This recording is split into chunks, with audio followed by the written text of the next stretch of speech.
하겠습니다. 사사기 3장 12절 제가 먼저 읽습니다. 이스라엘 자손이 또 여호와의 목전에 악을 행하니라. 이스라엘 자손이 여호와의 목전에 악을 행함으로 여호와께서 모압 왕 에글론을 강성하게 하사 그들을 대적하게 하심에 에글론이 암몬과 아말렉 자손들을 모아 가지고 와서 이스라엘을 쳐서 종려나무 성읍을 점령한지라. 이에 이스라엘 자손이 모압 왕 에글론을 18해 동안 섬기니라. 이스라엘 자손이 여호와께 부르짖음에 여호와께서 그들을 위하여 한 구원자를 세우셨으니 그는 곧 베냐민 사람 게라의 아들 왼손잡이 에훗이라. 이스라엘 자손이 그를 통하여 모압 왕 에글론에게 공물을 바칠 때에 에훗이 길이가 한 규빗 되는 좌우에 날선 칼을 만들어 그의 오른손 허벅지 옷 속에 차고 공물을 모압 왕 에글론에게 바쳤는데 에글론은 매우 비둔한 자였더라. 에훗이 공물 바치기를 마친 후에 공물을 메고 온 자들을 보내고 자기는 길갈 근처 돌뜨는 곳에서부터 돌아와서 이르되 왕이여 내가 은밀한 일을 왕에게 아뢰려 하나이다 하니 왕이 명령하여 조용히 하라 하매 모셔선 자들이 다 물러간지라. 에훗이 그에게로 들어가니 왕은 서늘한 다락방에 홀로 앉아 있는 중이라. 에훗이 이르되 내가 하나님의 명령을 받들어 왕에게 아뢰릴 일이 있나이다 하매 왕이 그의 좌석에서 일어나니 에훗이 왼손을 뻗쳐 그의 오른쪽 허벅지 위에서 칼을 빼어 왕의 몸을 찌르매 칼자루도 나를 따라 들어가서 그 끝이 등 뒤까지 나갔고 그가 칼을 그의 몸에서 빼내지 아니하였으므로 기름이 칼날에 엉겼더라. 에훗이 현관에 나와서 다락문들을 뒤에서 닫아 잠그니라. 에훗이 나간 후에 왕의 신하들이 들어와서 다락문들이 잠겼음을 보고 이르되 왕이 분명히 서늘한 방에서 그의 발을 가리우신다 하고 그들이 오래 기다려도 왕이 다락문들을 열지 아니하는지라. 열쇠를 가지고 열어본즉 그들의 군주가 이미 땅에 엎드러져 죽었더라. 그들이 기다리는 동안에 에훗이 피하여 돌뜨는 곳을 지나 스이라로 도망하니라. 그가 이르러 에브라임 산지에서 나팔을 불매 이스라엘 자손이 산지에서 그를 따라 내려오니 에훗이 앞서가며 그들에게 이르되 나를 따르라. 여호와께서 너희의 원수들인 모압을 너희의 손에 넘겨주셨느니라 하매 무리가 에훗을 따라 내려가 모압 맞은편 요단강 나루를 장악하여 한 사람도 건너지 못하게 하였고 그때에 모압 사람 약 10,000명을 죽였으니 모두 장사요 모두 용사라. 한 사람도 도망하지 못하였더라. 그날에 모압이 이스라엘 수하에 굴복하매 그 땅이 80년 동안 평온하였더라. 에훗 후에는 아낫의 아들 삼갈이 있어 소모는 막대기로 블레셋 사람 600명을 죽였고 그도 이스라엘을 구원하였더라. 아멘. 하나님께서 이 전쟁을 알지 못하는 이스라엘 백성을 그 이스라엘의 그 자손들을 시험하시고 또 가르치시려고 이방 민족들을 남겨놓으셨습니다. 그런데 이 이스라엘 백성들은 이 이방 민족들과 혼인하고 그들의 신들을 섬기죠. 하나님은 이 하나님을 잊은 이스라엘 또 하나님의 목전에서 악을 행하는 그 이스라엘을 향해서 진노하셔서 이방 민족을 일으켜서 이방의 그 왕들을 일으켜서 이스라엘을 압제하게 하십니다. 그러면 이 이스라엘이 그 이방 민족의 그 왕의 그 압제 속에서 고통을 겪으면서 하나님께 부르짖죠. 하나님 너무나 우리가 힘들고 고통스럽습니다. 하나님께 부르짖게 되었을 때에 하나님은 구원자, 사사죠. 이 구원자를 세우셔서 이스라엘을 구원케 하시고 그 땅에 평온함을 주십니다. 그래서 이스라엘이 평안하게 거하게 되죠. 그런데 이상하게도 이 평온한 삶이 지속되어지는 중에 다시 이스라엘은 하나님을 잊어버리고 하나님 앞에 악을 행하기 시작합니다. 평온한 삶 속에서 하나님을 사랑하고 하나님 섬기고 하나님께 순종하며 살아가는 그 삶이 아니라 하나님을 잊고 하나님 앞에서 악을 행하는 그 삶을 살아간다는 거죠. 그래서요, 이 평온한 삶이 주어져 있는 그런 시간, 그 평온한 삶도 하나님이 주시는 거죠. 그 평온한 삶을 살아가고 있을 때 그 시간이 우리가 그냥 평온하게 지나기 때문에 아무 문제가 없는 그런 때다, 이렇게 생각해야 될 것이 아니라, 이 시간이 하나님 목전에서, 하나님 앞에서 우리가 살아가고 있는, 그리고 우리가 하나님을 사랑하며 섬기며 또 순종하며 살아가는 그 삶으로 하나님께서 우리를 시험해 보고 계시는 시간이다라고 우리 함께 배우기를 원합니다. 오늘 말씀의 시작이 이렇게 되죠. 12절에 이스라엘 자손이 또 여호와의 목전에 악을 행하니라 말씀합니다. 이스라엘 자손이 또 여호와의 목전에 악을 행했다.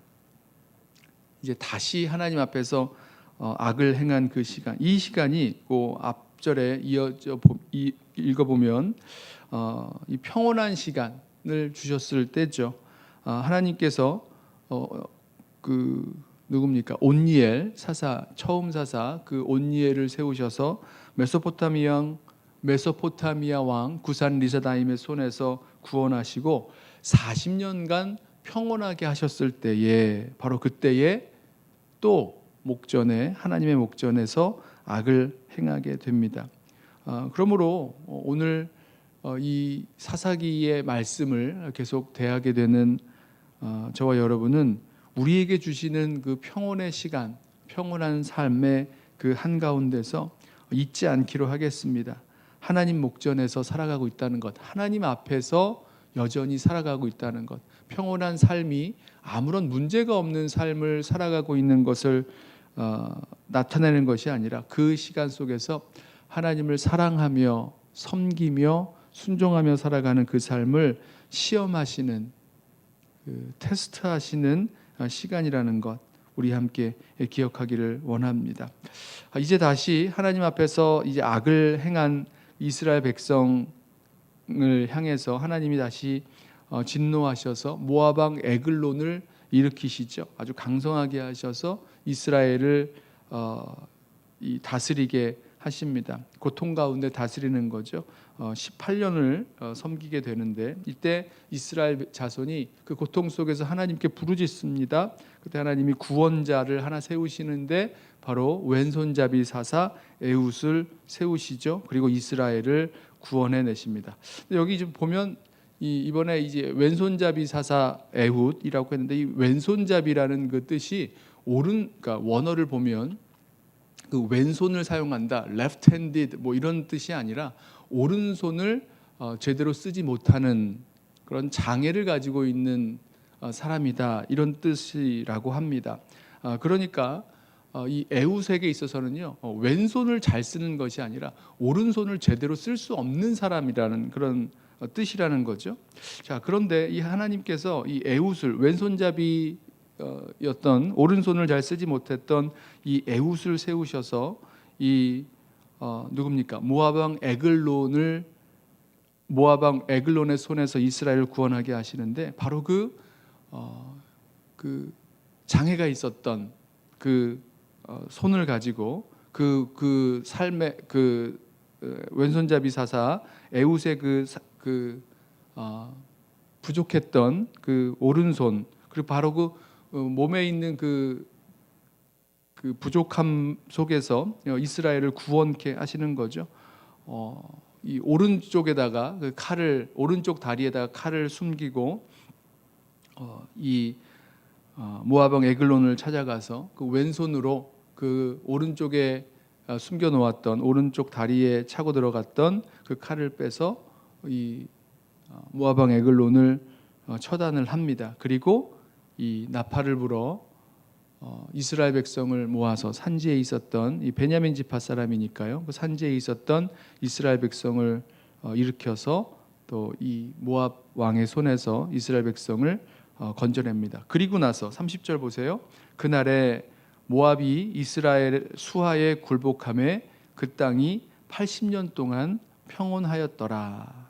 그 땅이 80년 동안 평온하였더라.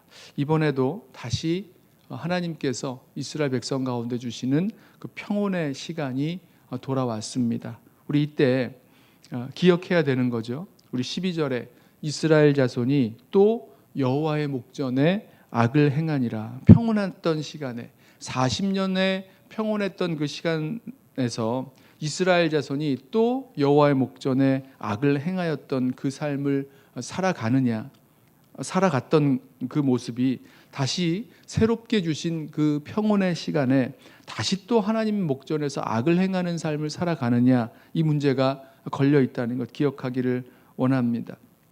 물론 그 이후에 이스라엘 백성이 하나님 앞에서 다시 또 악을 행하고 하나님을 잊고 우상을 섬기고 이렇게 나아가는 모습 우리 알고 있는데, 오늘 이 말씀 속에서 우리에게 주신 그 평온한 삶의 시간들 속에서 그 시간이 아무 문제가 없는 시간, 우리가 마음대로 살아도 마음대로 원하는 대로 살아도 되는 그런 시간을 우리에게 주신 것이 아니라 여전히 하나님 목전에서 살고 있음을, 그리고 하나님께서 우리에게 시험하시고 가르치시기 위하여 우리를 보고 계시다는 사실을 기억하고, 정말 이 평온한 삶 속에서 하나님 사랑하고 또 순종하며 또 주신 그 목적들을 이루며 나아가는 그 삶에 헌신하는 저와 여러분 되시기를 예수님의 이름으로 부탁하며 축원합니다. 기도하겠습니다.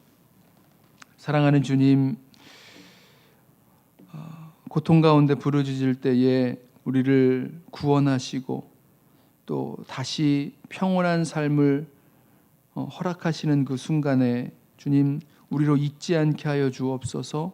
우리가 주님 앞에 살아가고 있음을, 그리고 그 평온한 시간이 주님 사랑하고 섬기고 순종하며 살아가는 주님께서 우리를 시험하시는 시간이라는 사실을 잊지 말고 정말 신실하게 또 성실하게 주님 맡겨주신 사명 감당하며 그 시간들을 살아내도록 우리를 붙들어 인도하여 주옵소서. 우리의 영적 게으름과 나태함이 우리를 주장하지 못하도록 늘 깨어서 기도하며 주님 맡겨주신 그 사명에 우리의 삶을 드리며 살아가는 우리 모든 성도들 되게 하여 주옵소서. 예수님의 이름으로 기도드리옵나이다. 아멘. 우리